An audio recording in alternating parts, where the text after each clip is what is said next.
Subject है land law और उसका नेक्स्ट जो टॉपिक है वो राजस्थान टेनेंसी एक्ट 1955 में से लिया गया है। क्वेश्चन पूछ लेते हैं कि भूमि से आप क्या समझते हैं, ठीक है, और उन भूमियों का उल्लेख कीजिए जिनमें खातेदारी अधिकारों का प्रादुर्भाव होता है। मतलब what do you understand by land, land का क्या मतलब है, भूमि किसको मानोगे इस एक्ट के अंदर, ठीक है, और कौन सी लैंड के अंतर्गत खातेदारी अधिकारों का प्रादुर्भूत होता है, मतलब कहां से कौन सी जमीन में आपके खातेदारी अधिकार बन सकते हैं और कौन सी में नहीं बन सकते, इस पर क्वेश्चन आ जाता है।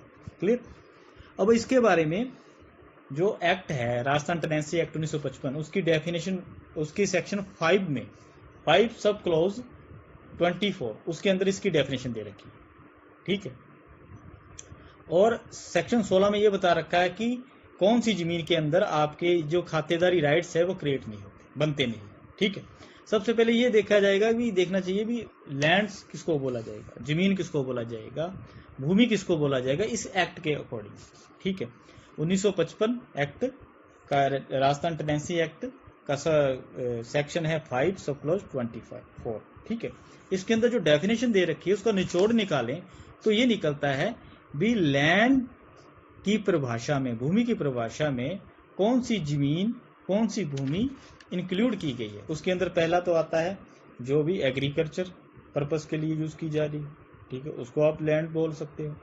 दूसरा है एग्रीकल्चर जुड़े हुए अदर कोई काम है उनके लिए, ठीक है, यूज हो रही है। उपवन के लिए जैसे बाग बगीचा होता है उपवन, ठीक है। चरागाह के लिए, चरागाह मतलब पशुओं को चराने के लिए जो जमीन होती है वो भी इसके अंदर आती है, ठीक है, उसको भी आप लैंड बोल सकते हो। सिंघाड़ा की जब फसल होती है या ऐसी कोई अदर फसल है सिंघाड़े जैसी तो उसके अंदर जो जमीन यूज हो रही है उसको आप भूमि बोल सकते हो इस एक्ट के अकॉर्डिंग। वहां पर खातेदारी जो राइट्स है वो क्रिएट हो सकते हैं। क्लियर। अब जहां वो कौन सी जमीन है जहां पर खातेदारी जो राइट्स है वो क्रिएट नहीं होते उसके बारे में सेक्शन 16 में बता रखा है इस एक्ट की, राजस्थान टेनेंसी एक्ट 1955 में, ठीक है। पहला था गोचर भूमि। गोचर भूमि क्या होती है, जैसे कोई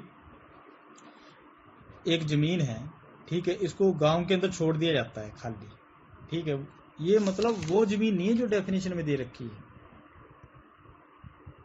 डेफिनेशन में चरागाह लिखा था लेकिन वो गोचर भूमि नहीं माना गया, गोचर भूमि अलग होती है। गांव होता है उसके अंदर छोड़ दी जाती है, किसके लिए, पशुओं के लिए, ठीक है, मतलब जो घूमते हैं बाहर आवारा पशु उनके लिए, तो उनके लिए छोड़ दी जाती है तो उसको गोचर भूमि माना जाएगा, ठीक है।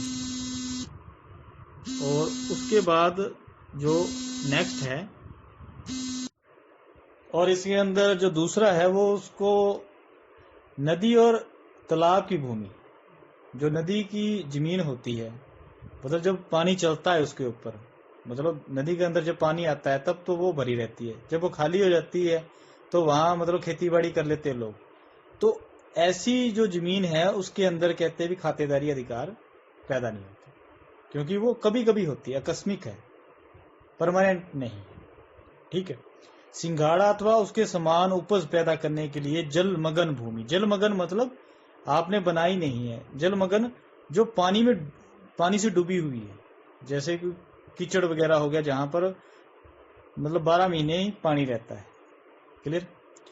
अगर उसके अंदर कोई भूमि है, भूमि जो बदल बदल कर की जाने वाली कृषि या अस्थायी कृषि के लिए प्रयोग में आती है, मतलब ऐसी जमीन जिस पर बदल बदल कर खेती करनी पड़ती है, मतलब एक जैसी खेती आप नहीं कर सकते, और जिसके अंदर जो खेती है वो परमानेंट नहीं है, मतलब अस्थायी है, कभी हो सकती है कभी नहीं हो सकती, ठीक है।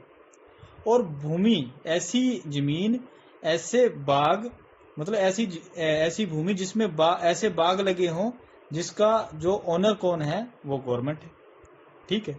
अगर पब्लिक के इंटरेस्ट के लिए, सार्वजनिक महत्व के लिए अगर कोई उनके लिए काम करने के लिए कोई जमीन धारण की है तो वो भी उसके अंदर भी जो खातेदारी अधिकार है वो क्रिएट नहीं होते, ठीक है।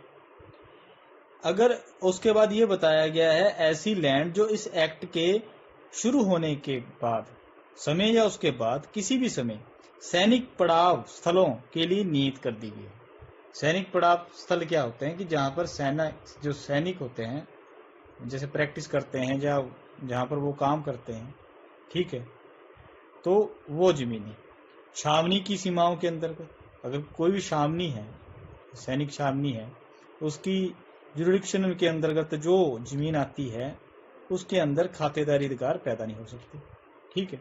जैसे रेल, उसके बाद बताया रेलवे की है, नहर की सीमा बांध के बीच में जो जमीन आती है उस पर, किसी सरकारी वन की सीमा बंदी के भीतर, ठीक है, म्युनिसिपल खाइयां जो होती है वो। अगर उसके बाद ये बताया कोई एजुकेशन डिपार्टमेंट है, ठीक है, संस्थान है, ठीक है, तो अगर उसने कोई खेल मैदान के लिए जमीन है वो प्राप्त की है, ठीक है, सरकार के किसी कृषि फार्म या घास के फार्म की सीमाओं के भीतर स्थित भूमि, और भूमि जो किसी गांव के आसपास के गांव के लिए पीने के पानी के लिए जो जलाशय होता है, जैसे कोई गांव के अंदर होता है जहां पर पानी इकट्ठा हो जाता है और लोग उसको यूज करते हैं पानी पीने के लिए, तो ऐसी कोई जमीन रखी गई है, या कलेक्टर भी रखवा सकता है, ठीक है, ऑर्डर दे सकता है, तो ऐसी भूमि के अंदर भी जो अधिकार है वो पैदा नहीं होते। कौन से? खातेदारी अधिकार पैदा नहीं होते, ठीक है। तो उसके बाद सेक्शन 16 में ये कहा गया है, ये तो जमीनें बता दी जिसके अंदर खातेदारी अधिकारों का प्रादुर्भाव पैदा नहीं हो सकता, मतलब पैदा ही नहीं हो सकता, खातेदारी राइट्स पैदा नहीं हो सकते। लेकिन राज्य सरकार गजट के अंदर नोटिफिकेशन द्वारा ये घोषणा कर सकती है कि ऐसी कोई भूमि जिसके अंदर अदल बदल कर अथवा टेम्परेरी तौर पर कोई खेती की जाती है, इस प्रकार की कृषि के लिए उपलब्ध नहीं रहे, और तत्पश्चात उक्त भूमि खातेदारी जो राइट्स हैं प्रदान किए जाने के लिए उपलब्ध रहेगी। मतलब कुछ टाइम के लिए इसके अंदर खातेदारी अधिकार पैदा हो सकते हैं अगर सरकार चाहे, अगर गजट में नोटिफिकेशन द्वारा डिक्लेरेशन उद्घोषणा करे। तो इस प्रकार आपका ये टॉपिक है, छोटा सा ही है, तो ये पूरा होता है, और इसके अंदर ज्यादातर शॉर्ट नोट, मीडियम नोट जो आता है वो आ जाता है। भूमि क्या है, लैंड, इसके अंदर पूछ लेते हैं कि कौन सी चीज, कौन सी लैंड जो डेफिनेशन के हिसाब से लैंड के अंदर इंक्लूड होगी राजस्थान टेनेंसी एक्ट के अकॉर्डिंग, और कौन सी लैंड्स के अंतर्गत खातेदारी अधिकार पैदा हो सकते हैं और कौन सी में नहीं हो सकती। तो इस प्रकार आपका ये छोटा सा टॉपिक पूरा होता है।